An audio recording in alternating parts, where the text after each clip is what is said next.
হায়াত মৌতের মালিক আল্লাহ, ন্যূনতম সিকিউরিটি নিয়ে চলাও হলো সুন্নাহ।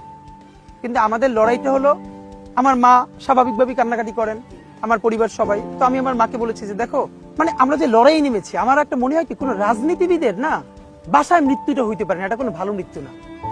যিনি রাজনীতি করেন, যিনি লড়াই করেন, যিনি বিপ্লবী, যিনি সংগ্রামী, তার মৃত্যুটা হবে একটা সংগ্রামের মধ্য দিয়ে, একটা রাজপথে, একটা গ্লোরির মৃত্যু।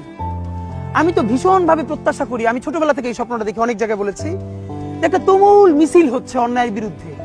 সেই মিছিলের সামনে আমি আছি, কোনো একটা বুলেট এসে আমার বুকটা হয়তো বিদ্ধ করে দিয়েছে, এবং সেই মিছিলে আমি হাসতে হাসতে আমি শহীদ হয়ে গেছি।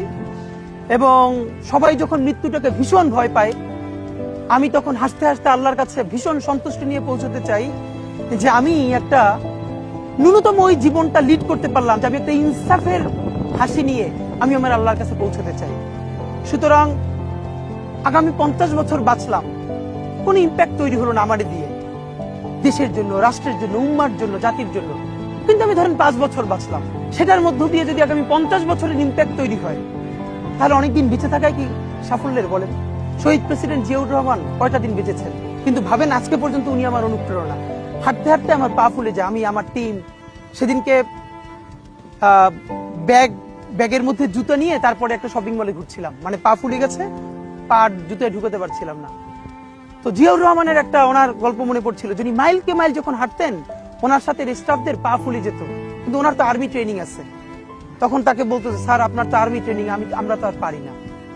এই জন্য ওনাকে মানুষ রাখাল রাজা বলতো।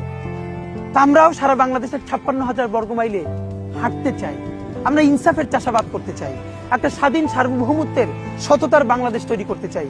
আল্লাহ যে কয়দিন হায়াতে রাখবেন, এই লড়াইটা করব।